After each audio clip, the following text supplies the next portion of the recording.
So students, कल हम लोग सोल प्रोप्राइटरशिप पढ़े, ठीक है। तो आज मैं चाहूंगा कि एक बच्चा उदित इसको रिवाइज कराएं, ठीक है। उदित रेडी हो? Yes sir. Yes sir. चलिए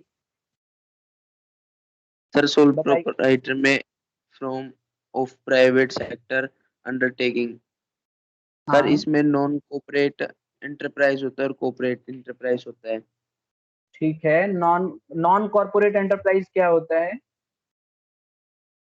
सर नॉन कोऑपरेट एंटरप्राइज इसमें सर मतलब म- बहुत सारे उसमें पार्ट लेते हैं और सर उसमें से जो मेन होता है वो सारे फैसले सारी चीज करता है सर। थोड़ा जैसे सा मैं चेंज करूंगा। पैस देखो, नॉन नॉन कॉर्पोरेट एंटरप्राइजेस वो एंटरप्राइजेस होती हैं जिसमें पैसा ना खुद का लगा हुआ होता है, बाहर के लोगों का पैसा नहीं लगता।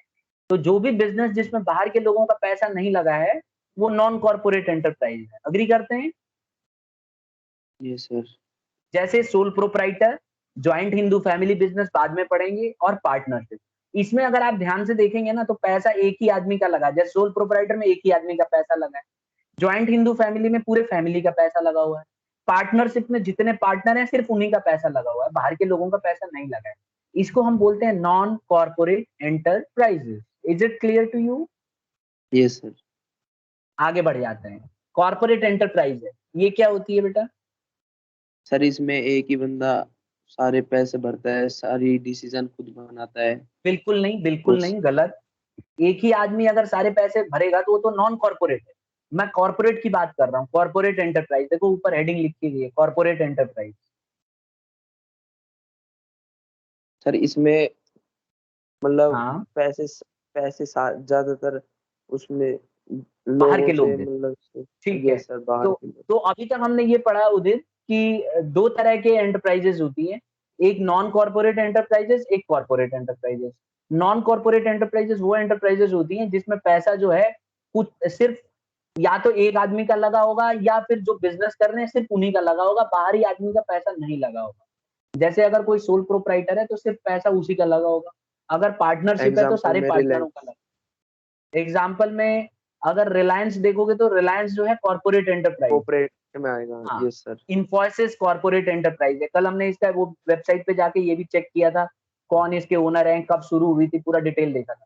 इसी तरह से कोऑपरेटिव सोसाइटी हम बाद में पढ़ेंगे, ये भी एक तरह की सोसाइटी है जिसमें बाहर के लोगों का पैसा लगा होता है, मेंबर बना के। ठीक है, अब आ जाते हैं असली टॉपिक पे, सोल प्रोप्राइटर। हाँ तो उदित, सोल प्रोप्राइटर क्या होता है आपकी नजर में, बताइए। सर इसमें वन बिजनेसमैन जो सारे रिस्क को खुद ही उठाएगा सर, इन्वेस्ट में अपने पैसे खुद ही भरेगा, अब डिसीजन खुद का होगा सर उसका। और सर एडवांटेज भी, वो जो भी बिजनेस की एडवांटेज होगी वो भी खुद ही बरतेगा सारी। एक ठीक इंडिविजुअल पर्सन सर। ठीक है, और इसको इंडिविजुअल प्रोप्राइटर भी कहते हैं। अब हम आ जाते हैं इसके फीचर्स।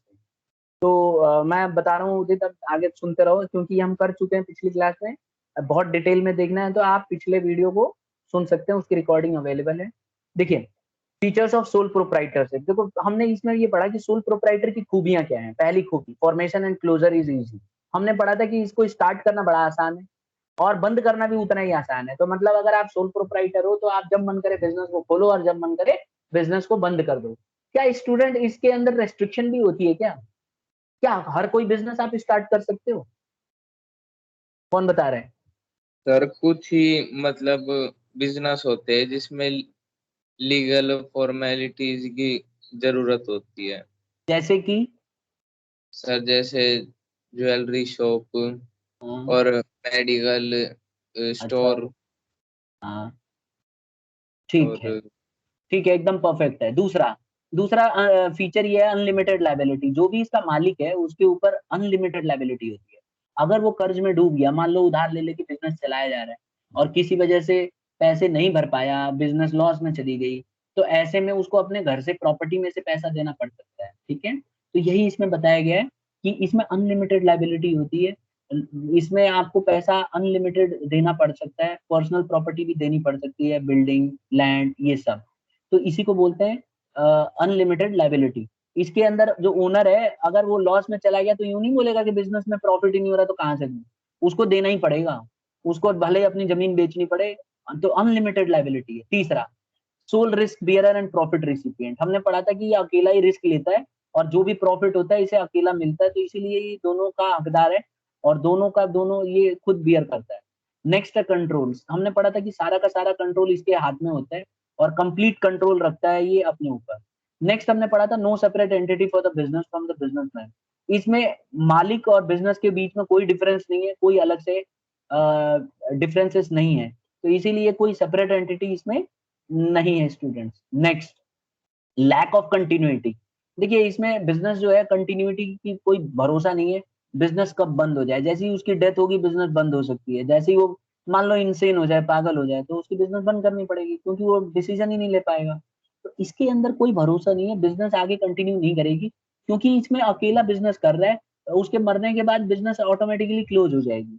तो इसीलिए इसमें कहा गया लैक ऑफ कंटिन्यूटी। तो यहाँ तक हमने कल कर लिया था। आज हम करने जा रहे हैं इसके फायदे, एडवांटेजेस। देखिए मेरिट्स क्या है, सोल प्रोप्राइटर के फायदे भी तो हैं। पहला सबसे बड़ा फायदा ये है कि क्विक डिसीजन मेकिंग।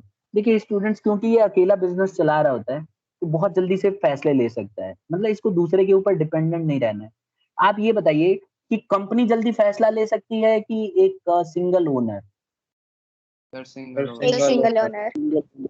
अच्छा, कंपनी को फैसला लेना होता है तो आपको क्या लगता है मालिक फैसला लेता होगा, कैसे होता होगा, कोई बच्चे को पता है क्या प्रोसीजर होता होगा आपको?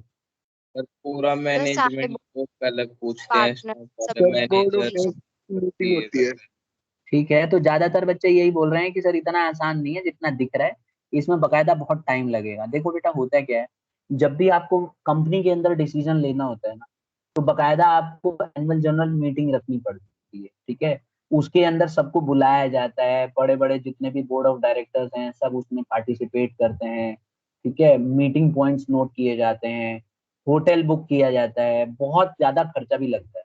और फिर सभी बोर्ड ऑफ डायरेक्टर्स का एक यूनानिमस डिसीजन भी होना चाहिए, मतलब मेजोरिटी भी। अब मतलब कुल मिला के उस मीटिंग के अंदर जो भी फैसले लिए जाते हैं वो फैसला हो सकता है कि एक डायरेक्टर अग्री कर रहा हो दूसरा नहीं कर रहा हो, तो इसमें टाइम टेकिंग बहुत होता है।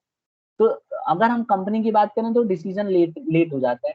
अगर हम पार्टनरशिप की भी बात करें तो पार्टनरों में कई लोग मिलके काम कर रहे होते हैं, उसमें भी बहुत टाइम लग जाता है। देखते नहीं हो घर में भी, अगर जैसे मान लीजिए हम लोग कई बार डिस्कस करते हैं कि भाई आज खाना ये बनेगा, तो फैमिली मेंबर में भी जैसे 4-5 परिवार है, 5 जने हैं या 4 जने, तो बेटा बोलेगा नहीं ये वाला बनेगा, बेटी बोलेगी नहीं कुछ और बनेगा, मम्मी कुछ और बता रही होंगी, पापा आपको कुछ और बता देंगे।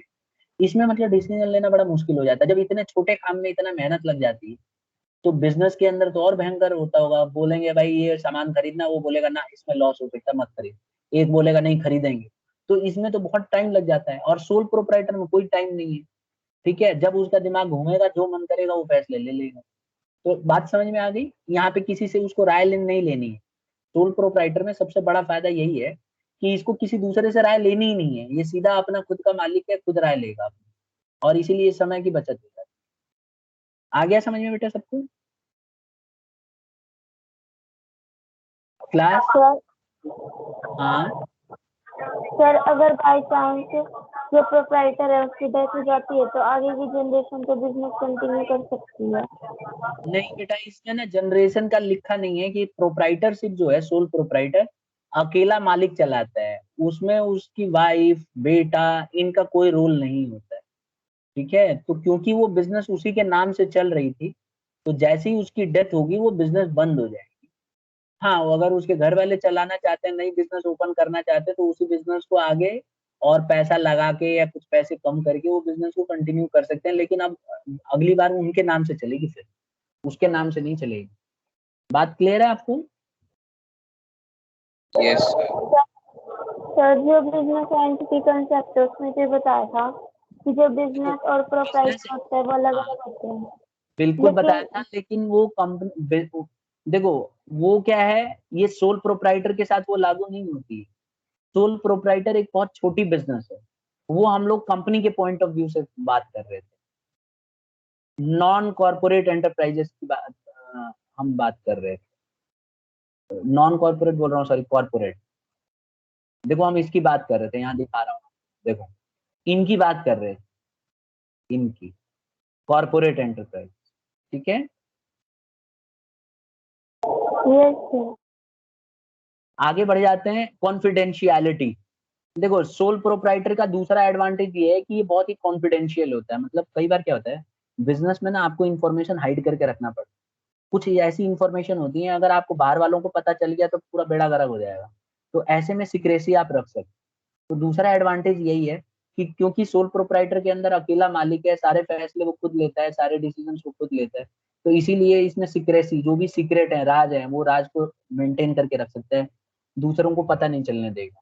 तो ये इसकी सबसे खासम खास बात है। और हर एक बिजनेस के लिए सीक्रेट बहुत जरूरी है कि आप सीक्रेसी रखो, क्योंकि अगर आपका सीक्रेट रख सकते हो तो आप बहुत अच्छा करोगे। बाहर वाले जो आपके कंपटीटर हैं उनको आपके बारे में पता ही नहीं चलेगा कि आप क्या करने वाले हो, तो उस हिसाब से वो लोग प्लानिंग नहीं कर पाएंगे। क्लियर है सबको स्टूडेंट्स? Yes sir. यस। ठीक है बेटा, तो यहाँ तक हम लोगों ने पढ़ लिया। आगे बढ़ें।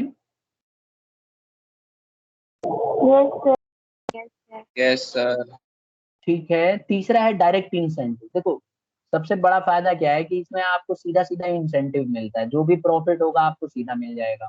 अगर आप सोल प्रोप्राइटर हो तो जो भी कमाओगे सारा कमाई आपके पास चली जाएगी। ऐसा तो है नहीं इसमें कि किसी और को बांटना है। तो इसीलिए इसमें डायरेक्ट इंसेंटिव होता है। जो भी इनकम होती है सारी की सारी income is taken by the proprietor himself. Therefore, we can say that there is a direct incentive out of sole proprietors. Hence, it is an advantage for the any business. Next, sense of accomplishment. देखो इसमें ये बताया गया है कि जब भी आप कोई बिजनेस करते हो ना, तो जब अपने बलबूते पे कोई बिजनेस को अचीव करते हो ना, तो आपको मतलब अकम्पलिशमेंट लगता है कि हाँ मैंने कर दिखाया। आपको ना एक अलग तरह का सेटिस्फेक्शन होता है उस काम से।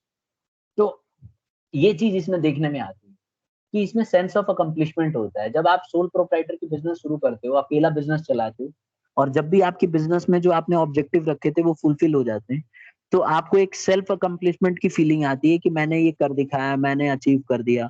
तो ये बहुत ही ज्यादा सेटिस्फैक्टरी माना जाता है कि इसमें आत्मसंतुष्टि बहुत अच्छे से हो जाती है। ठीक है, तो यही पॉइंट आपको मेंशन करना है कि इसके अंदर सेंस ऑफ अकम्पलिशमेंट आ जाता है और लगता है कि हाँ हमने पूरा हर चीज अचीव करके दिखा दिया। आई होप क्लियर हो गया होगा ये पॉइंट। Yes sir. यस। ठीक है, नेक्स्ट आता है ease of formation and closure. देखो इसको डिस्कस करने से पहले मैं इसको एक थोड़ा और पूछना चाहता हूँ। जैसे मान लीजिए आप क्रिकेट का मैच खेल रहे हो, ठीक है, बताना बॉयज गर्ल्स सबके लिए कुछ। आप क्रिकेट का मैच खेल रहे हो तो आपको भी पता है ये टीम वर्क होता है, पूरा टीम खेलती है। कितने प्लेयर होते हैं क्रिकेट में? 11। 11 एक टीम में। और एक्स्ट्रा कितने होते हैं? सर 2। खाली 2 ही रखते हैं एक्स्ट्रा? 13 प्लेयर जाते हैं, 15 जाते हैं? सर 16 जाते हैं। तो 16 जाता है। 16 जाते तो हैं। अपने क्लास का कोई है बच्चा जो क्रिकेट में खेलता हो बढ़िया है? प्लेइंग मेंबर्स तो 11 है ना? सर 16 जाते हैं। पक्का? Yes sir. हाँ सर्च करूं? सर जाते ही 16 है, देख लो चाहे। चलो देख लेते हैं, क्योंकि अभी कुछ बदलाव किए गए हैं। ये लो तसल्ली कर लेते हैं। 11 प्लेयर तो खेलते हैं नहीं। और how many substitute players are there, ये देखो यहाँ से पता चल जाएगा। अब क्रिकेट में बड़ा खतरनाक होता है। Each team was to be allowed a substitute who had to be named before the toss was made and could introduce at any stage of the match. ऐसा है क्या? नहीं, ये तो टेस्ट मैच का है ना, इसमें तो मिल ही नहीं रहा है। कितने होते हैं भाई? सर 16 जाते हैं और उनके नाम पहले देने पड़ते हैं। अच्छा चलो मान लिया 16 आपकी बात। ठीक है, मिल नहीं रहा, ढूंढना, आप ढूंढ के बताना, कल डिस्कस करेंगे। ठीक है, चलिए तो मैं ये कह रहा हूँ कि अगर मान लो क्रिकेट में आपने अचीव कर लिया, सपोज करो क्रिकेट में आपने अचीव कर लिया, मैच जीत गए, तो क्या सारा का सारा क्रेडिट खुद ले सकते हो, या दूसरे प्लेयर भी क्रेडिट ले लेंगे कि भाई हम भी तो थे, हमने भी तो चौका मारा था तभी मैच जीते? या विकेट लिए, ऐसे सर होगा ना। और फिर भी प्रॉफिट दूसरे- मिलेगा। सर दूसरे प्लेयर के लिए दूसरे प्लेयर का भी वो होगा, तो इसीलिए वहां पे सेंस ऑफ अकम्प्लिशमेंट नहीं होता है। लेकिन कुछ ऐसे गेम्स होते हैं जिसमें आपको इंडिविजुअल एफर्ट देना होता है, जैसे आप ओलंपिक्स में देखेंगे, ओलंपिक्स में आप देखते हो ना, ओलंपिक्स में जब प्लेयर खेलते हैं तो अकेले अपने अपने बलबूते पे करते हैं। वन वन टीम, जो बिना टीम वाला गेम होता है, वन मैन वाला, उसमें आपने देखा होगा प्लेयर जीतते हैं तो कितना ज्यादा खुश हो जाते हैं, है ना, बहुत ज्यादा, मतलब एकदम सातवें आसमान पे होते हैं। क्यों? क्योंकि उनको लगता है सेंस ऑफ अकम्प्लिश, उन्होंने कर दिखाया, क्योंकि उनको पता है सारी मेहनत उनकी खुद की होती है। तो यही चीज बिजनेस के भी अंदर होती है। जब आप सोल प्रोप्राइटर की बिजनेस करते हो और अगर आप प्रॉफिट ऑन कर लेते हो तो सेंस ऑफ अकम्प्लिशमेंट की फीलिंग आती है। फिर नेक्स्ट और आता है ease of formation and closure. इसमें बताया गया है कि इसको आसानी से खोला जा सकता है और आसानी से बंद किया जा सकता है। अब आप, कई बच्चे कहेंगे सर ये तो फीचर भी था। बेटा जितने भी फीचर्स होते हैं या तो वो एडवांटेज होंगे या डिसएडवांटेज होंगे, तो आप उसको लिख सकते हो एडवांटेज और डिसएडवांटेज, ठीक है। तो एक फीचर हमने पढ़ा था कि आसानी से खुलता है और बंद हो जाता है, और यही इसका एडवांटेज भी है। एडवांटेज क्या है कि आसानी से इसको फॉर्म किया जा सकता है और क्लोज किया जा सकता है। तो इसमें ज्यादा लीगल फॉर्मेलिटीज की जरूरत नहीं होती है, थोड़ी बहुत फॉर्मेलिटी होती है, उन फॉर्मेलिटीज को आप पूरा करके और बिजनेस को आसानी से कर सकते हैं खत्म, ठीक है। तो आप स्टार्ट भी आराम से कर सकते हैं, बंद भी आराम से कर सकते हैं। तो ये सारे एडवांटेजेस।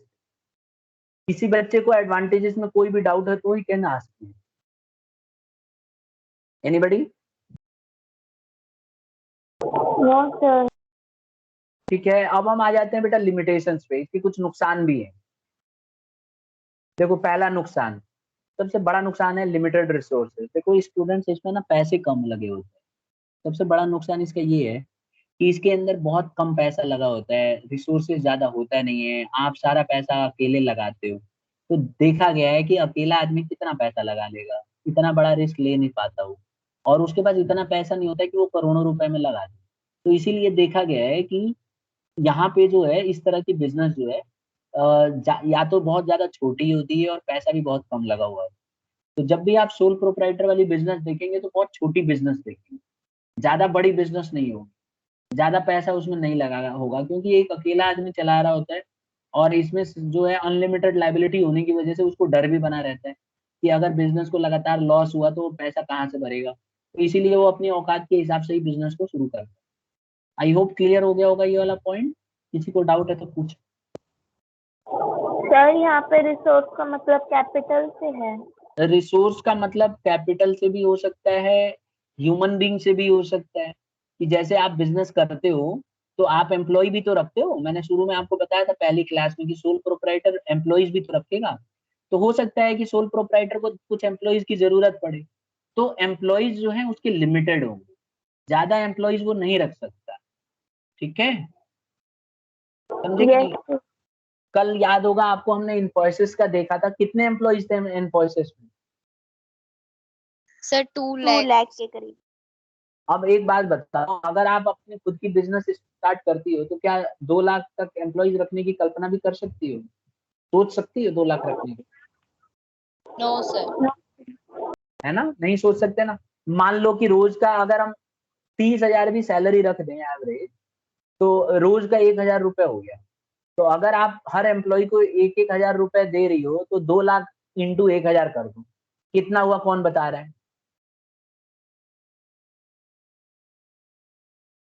देखो गिनने में कितना टाइम लग रहा है। हाँ स्टूडेंट, गिने सर यहाँ 20 पे? सर 20 ये लो, करोड़। ये लो, आपको मैं गिन के भी दिखा देता हूँ। 20 2 करोड़। लाख एम्प्लॉय, 2 लाख एम्प्लॉय हैं, इसमें हम 3 जीरो और जोड़ देते हैं। ये देखो, अब देखो तो जरा कितना हुआ, गिनना। 20 करोड़। 20 20। अब रोज 20 करोड़ दे लोगे? नहीं ना, कंपनी अफोर्ड कर लेती है। समझे? तो ये फर्क है।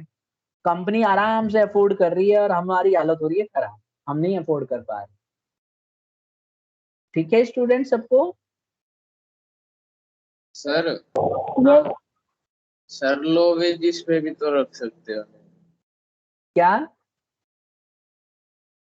सर लो वेजिस पे भी तो रख सकते हैं एम्प्लॉय। कितना रखना चाहते हो बेटा ये बताओ? मतलब 30,000 भी नहीं देना चाहते आप? आदमी को खाने कमाने दो ना आप। 30,000 में आजकल क्या होता है आपको भी पता है।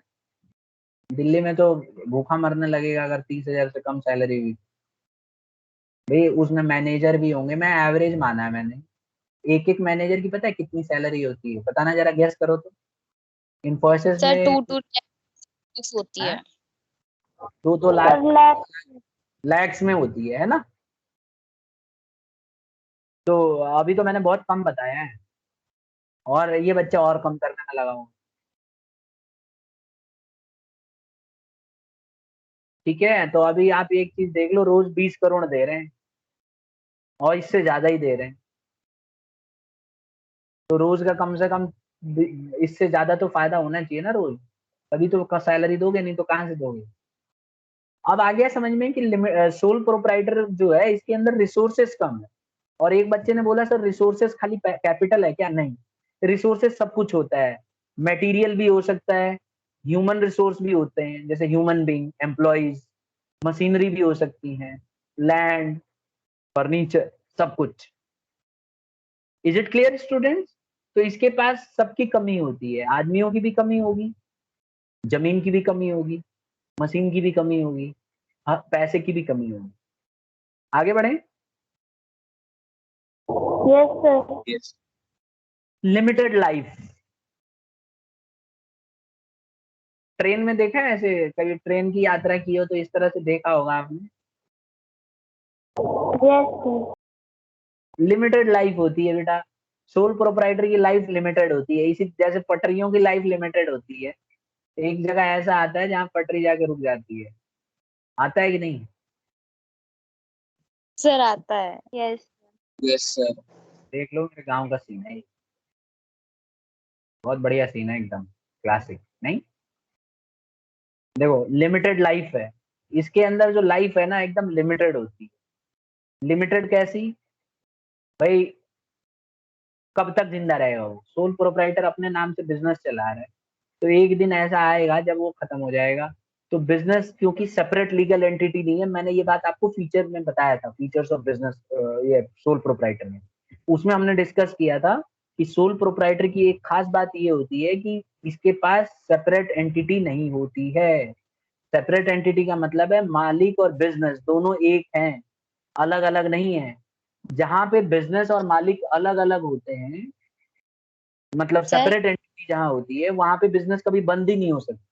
अब क्योंकि मालिक से ही बिजनेस है और बिजनेस से ही मालिक है, तो इसीलिए जैसे ही इन दोनों में एक मरेगा बिजनेस में, बिजनेस का एंड हो जाएगा।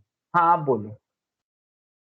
सर अगर मरने से पहले उसने अपने फैमिली में किसी के नाम कर दिया तो? वो तो होती ही है बेटा, उसकी जो सारी प्रॉपर्टी है वो उसके फैमिली के नाम ही जाती है। मेरे कहने का मतलब ये है कि क्या पता उसका बेटा इंटरेस्टेड ही ना हो उसकी बिजनेस करने में, क्या पता उसकी बेटी कोई और ही बिजनेस करने में इंटरेस्टेड हो। उसकी बेटी सीए बनना चाहती है और वो बोल रहा है नहीं तुम दुकान चलाओ, चला लेगी उसकी बेटी? बताओ। आप ही अगर होती हैं और आपको सीए बनना है सपोज करो, और पेरेंट्स कह रहे हैं हमारे पूर्वजों की चली हुई बिजनेस चला, तुम मानोगी या मना कर दोगी? तब मना कर देंगे। हाँ, अब एक बच्चा तो यही मिल गया मना करने वाला। तो इसीलिए लिमिटेड लाइफ है यहाँ। ठीक है, कोई भरोसा नहीं ना बच्चे के ऊपर है, क्या पता वो बिजनेस उसको बहुत बेकार लगती हो। ज्यादातर मैंने देखा है जो फैमिली बिजनेस होती है ना, जो घर में पापा आपके या मम्मी कोई बिजनेस चला रहे होते हैं, बच्चे नफरत करते हैं उस बिजनेस से, बोलता है अरे बेकार है, मैं नहीं करूंगा ये जॉब। ठीक है, और जब वो बिजनेस सर क्लोज, तो वो भी क्लोज करके उसके पैसे वैसे समेट लेते हैं। हाँ। सर जैसे कोई मेडिकल स्टोर वाला है, हाँ। उसके वो उसकी वो मर गया वो, अच्छा। तो वो उसके तो घर वाले नहीं चला पाएंगे ना उसकी वो बिजनेस। नहीं, अगर उसी के नाम से लाइसेंस है तो नहीं चला पाएंगे। क्योंकि ठीक है। सर उसे नहीं पता है कौन कौन सी दवाई देनी है। नहीं, देखो एज सच क्या है कि लाइसेंस जिसके नाम से होता है उसकी जिम्मेवारी होती है, लेकिन जो उसके अंदर बेचने वाले लोग होते हैं मेडिकल ग्राउंड से रिलेटेड होते हैं। ठीक है, और रेस्पॉन्सिबिलिटी उनके सर पे होती है। कल को अगर कुछ हो गया या आके उनकी दुकान पे अचानक देखा भी जाता है, गवर्नमेंट की तरफ से ऑफिशियल्स होते हैं वो आके चेक करते हैं कि आप अपना सर्टिफिकेट दिखाइए, तो कभी भी आके वो चेक कर सकते हैं। ठीक है, एक ऑफिसर होता है वो आके चेक करता है मार्केट के अंदर। कि लीगली ठीक चला रहे हैं कि नहीं चला रहे हैं। दुकान का इंस्पेक्शन भी कर सकता है कि किस तरह की दवाइयाँ रखी हुई हैं, एक्सपायरी वाली दवाई तो नहीं रखी हुई है, और सारी दवाई जो है ओरिजिनल है कि नहीं। वो सरप्राइज विजिट कर सकते हैं, करते हैं। ठीक है, ओके आगे बढ़े, आगे बढ़े। इसीलिए तो आपने देखा होगा दुकान वाले ना, आपने नोटिस किया है, दुकान जो है जैसे नजफगढ़ में भी जो दुकानें हैं ज्यादातर, आपने नोटिस किया होगा, छोटी सी दुकान होती है और स्टोर जो है कहीं और रखे होते हैं, अपने घर में भी स्टोर करके रखते हैं। देखा है ये चीज, नोटिस किया है सबने, छोटी सी दुकान है, कुछ भी मांगो सारा सामान मिल जाता है। Yes sir. पता है क्यों करते हैं? यस कौन बता रहा है क्यों करते हैं ऐसा? ज्यादा सामान स्टोर क्यों नहीं करके रखते? सर फिर भी देख लेंगे सर, इनके पास इतना सामान है और ये टैक्स कम पे कर रहे हैं। बहुत बढ़िया, शाबाश। मतलब क्या है ना, पहले क्या होता था, अब दुकान इंडिया में देखो लॉ तो यही है कि आपने जितना सेल किया है उसके हिसाब से रिकॉर्ड मेंटेन करके रखो, फिर गवर्नमेंट ऑफ इंडिया आपसे टैक्स लेगी, जीएसटी लेगी। ठीक है, गुड्स एंड सेल्स टैक्स। तो इसमें क्या होता है, तो इसमें क्या होता है कि जो भी आप सामान बेचते हो, आपने देखा होगा जीएसटी लगती है उसमें। ठीक है, हमारे अकाउंट्स में टॉपिक है, इसको मैं जब डिटेल में पढ़ाऊंगा तो पढ़ेंगे। अभी फिलहाल समझने के लिए कि जीएसटी लगती है, तो जीएसटी जो होती है, जब आप जीएसटी देते हो तो वो पैसा दुकान वाले का नहीं होता है, दुकान वाला आपसे ले तो लेता है लेकिन उसको जमा कराना पड़ता है सरकार को। ठीक है, तो ऐसे में क्या होता है कि वो पूरा रिकॉर्ड मेंटेन करके उसको रखना पड़ता है कि कितने का सामान बेचा। तो सरकार को पता चल जाता है कि भाई ये पूरे दिन में इतने का सामान बेचता है तो इतना कमाता होगा, उसी हिसाब से उसको टैक्स देना है। तो अब इंडिया में क्या है, कंज्यूमर इतने ज्यादा अवेयर है नहीं, दुकान वाले उल्लू बना देते हैं। तो वो क्या करते हैं, बिल ही नहीं देते। आप बहुत सारा सामान खरीदते होगे, देखा होगा आपने, बिल नहीं देते। और कई बार तो ऐसा भी देखा मैंने, बिल मांगने पे एक पेज फाड़ के और उसमें लिख देते हैं, और बोलो कि भैया वापस करने आएंगे तो आप मना कर दोगे, तो बोलेगा यार कैसे मना कर दूंगा, मेरी राइटिंग है, मैं अपनी राइटिंग नहीं पहचानूंगा। आपको ही उल्लू बना देंगे वो। ऐसा हुआ है किसी के साथ? ये नजफगढ़ वाले बुक स्टोर पर भी होता है। हाँ, तो आप कभी भी जब सामान लेते हो तो बिल लो, उसको बोलो कि भाई पेज अपने पास ही रख, फोल्ड करके अपने जेब में रख ले, मुझे बिल दे, और वो ओरिजिनल जेन्युइन बिल चाहिए। तो अपने आप ही वो देंगे। आप उनको बोलोगे, फोर्स करोगे तो अपने आप देंगे, देना ही पड़ेगा, वो तो रूल है। और जब वो बिल काटेंगे तो उनके पास रिकॉर्ड हो जाएगा कि इतना सामान हमने बेच दिए। तो जब भी वो ऑफिसर आएगा तो वो उनकी बिल ही तो चेक करता है कि कितने का सामान सेल हो रहा है तुम्हारा। तो वो लोग फ्रॉड करते हैं, जानबूझ के चोरी करेंगे, गवर्नमेंट को बोलेंगे हमारी सेल ही नहीं होती, हम गरीब हैं। और एक एक दुकानदार आपको मिल जाएंगे, लाखों में सामान बेच रहे हैं और बोलेंगे कि हमारा तो 10 ही हजार का फायदा है, तो हम कहाँ से टैक्स भरें, और गवर्नमेंट को टैक्स ही नहीं देते, तो गवर्नमेंट कहाँ से विकास करेगी। और कस्टमर बेचारा अपना टैक्स भर देता है। आप कोई भी सामान खरीदते हो, वो आपसे टैक्स जरूर ले लेते हैं। और कई बार तो ऐसे भी देखोगे, आप बोलोगे नहीं मेरे को बिल चाहिए, तो बोलेंगे महंगा पड़ेगा, क्योंकि वो बोलेंगे हमें जमा करना पड़ेगा। जबकि बेटा वो आपको उल्लू बना रहे हैं, वो उनको हर बार जमा करना पड़ता है। ठीक है, तो ऐसा नहीं है कि वो बिल नहीं काटेंगे तो जमा नहीं करना पड़ेगा, वो बिल काट के आपको कम दिखा के फ्रॉड करते हैं। तो आप अगली बार से बिल जरूर लो। तो आ गया समझ में, लिमिटेड लाइफ है, लिमिटेड सोल प्रोप्राइटरशिप की जो है लिमिटेशंस में ये है कि इसकी बिजनेस कब बंद हो जाए कुछ नहीं पता। जबकि बड़ी बड़ी जो बिजनेसेस हैं वो लगातार चलती रहती हैं, चलती रहती है। Is it clear? यस एक और सर। पॉइंट हमने पढ़ा था, अनलिमिटेड लाइबिलिटी। देखो, सोल प्रोप्राइटरशिप जो है ना, अनलिमिटेड लाइबिलिटी होती है। इसके अंदर जो कर्जा होता है उसके ऊपर अगर ओनर ने नहीं, जैसे उधार ले रखा है और बिजनेस को लॉस हो गया, तो वो अपने घर से भरेगा। तो अनलिमिटेड लाइबिलिटी होती है, उसे अपनी पर्सनल प्रॉपर्टी भी देना पड़ सकता है, ये हमने फीचर में भी पढ़ा। लेकिन ये क्योंकि ये नुकसान है तो इसीलिए हमने इसे लाइबिलिटी लिमिटेशंस में डाल दिया। फिर एक और चौथा पॉइंट है, लिमिटेड मैनेजरियल एबिलिटी। देखो, सोल प्रोप्राइटर की एक खास बात ये है कि इसमें मैनेजरियल एबिलिटी बहुत कम होती है, लिमिटेड होती है, क्योंकि ये ज्यादा लोगों को रख नहीं सकता, हाई फाई मैनेजर अपॉइंट नहीं कर सकता, तो सारा डिसीजन इसे खुद लेना पड़ता है। तो क्योंकि ये सारा डिसीजन लेता है तो कई बार इससे गलतियां भी हो जाती हैं। हो सकता है इतना ज्यादा पढ़ा लिखा ना हो, एफिशिएंट ना हो, तो ऐसे में ज्यादा चांस है कि इसकी जो मैनेजरियल एबिलिटी है उतनी अच्छी नहीं होती एज कम्पेयर टू बड़ी बड़ी बिजनेस ऑर्गेनाइजेशन। ठीक है स्टूडेंट्स, तो यही थे हमारे लिमिटेशंस। आज की क्लास यहीं तक है। हमने सारा का सारा जो है लिमिटेशंस और एडवांटेजेस डिस्कस कर लिए। किसी बच्चे को जरा सा भी डाउट है तो वो मेरे से पूछ सकते हैं। Sir sense of sense of accomplishment तो उसमें होता है मैरिज में, तो सर हाँ फिर हम सेंस ऑफ गिल्ट डाल सकते हैं डी मैरिज में, अगर बिजनेस बंद हो जाता है तो उसको गिल्ट भी होगा फिर। हाँ बिल्कुल लिख सकती हो। यस लेकिन बहुत वैलिड पॉइंट नहीं है ना, कि मतलब आप ये कहना चाह रही हो कि उसको पछतावा होगा कि मैंने अकेले बिजनेस शुरू किया। ये इसका सबसे बड़ा गिल्ट तो यही होता है ना, कि उस बात मतलब आपको गिल्ट फील हो, तो मेरे ख्याल से ये उतना अच्छा वैलिड पॉइंट नहीं रहेगा। ठीक है, मतलब फिर तो हम ऐसा भी लिख देंगे, वो अकेले रोएगा, है ना, अकेले खुश होगा, तो ये थोड़ा पॉइंट वैसे हो जा रहे हैं। ठीक है, ऐसे तो हजारों पॉइंट हो जाए। यस सर हाँ सर बोलो। सर अगर हाँ जो सोल प्रोप्राइटर है वो अपना बिजनेस कर रहा है, तो सर अगर उसका बिजनेस ग्रो कर गया बहुत ज्यादा और वो एकदम बहुत अच्छा, उसने अपना सब कुछ जमा लिया और फिर उसकी डेथ हो जाती है सर, तो तब क्या होगा उस बिजनेस का, जब अगर कुछ वो नहीं बहुत होगा। बड़ा हो चुका तो? देखो बिजनेस अगर बड़ा हो चुका है तो वो तो डिपेंड करता है ना, कि वो, देखो बिजनेस में अगर वो किसी के साथ काम नहीं कर रहा है तो जैसी उसकी डेथ होगी बिजनेस उसी दिन एंड हो जाएगी। ठीक है, अब उसके नाम से बिजनेस नहीं चल सकती वो। हाँ, अगर उसके बेटे बेटे चलाना चाहते हैं और सोल प्रोप्राइटर की बिजनेस है, तो वो अपने नाम से कंटिन्यू करेंगे या अपने फादर के नाम से, या जैसे भी करेंगे कर सकते हैं। लेकिन उसी समय बिजनेस इमीडिएटली इफेक्ट पे खत्म हो जाएगी, मालिक बदल जाएगा। ठीक है, तो बिजनेस वो नहीं रहेगी। ठीक है, कोई और चला सकता है, लेकिन वो बिजनेस जो है दोबारा से उसको अपने नाम से खोलना पड़ेगा। सर तब भी उसकी लिमिटेड लाइफ रहेगी क्या, अगर बिल्कुल, बिजनेस बहुत बड़ा हो चुका तो? अगर, हाँ बिल्कुल रहेगी। अगर उसकी लिमिटेड लाइफ नहीं रखनी है तो सोल प्रोप्राइटर को पार्टनरशिप स्टार्ट कर लेना चाहिए। किसी को पार्टनर बना लो, अपने फैमिली मेंबर में से एक दो को पार्टनर बना लो, पार्टनरशिप में शिफ्ट कर दो। ठीक है,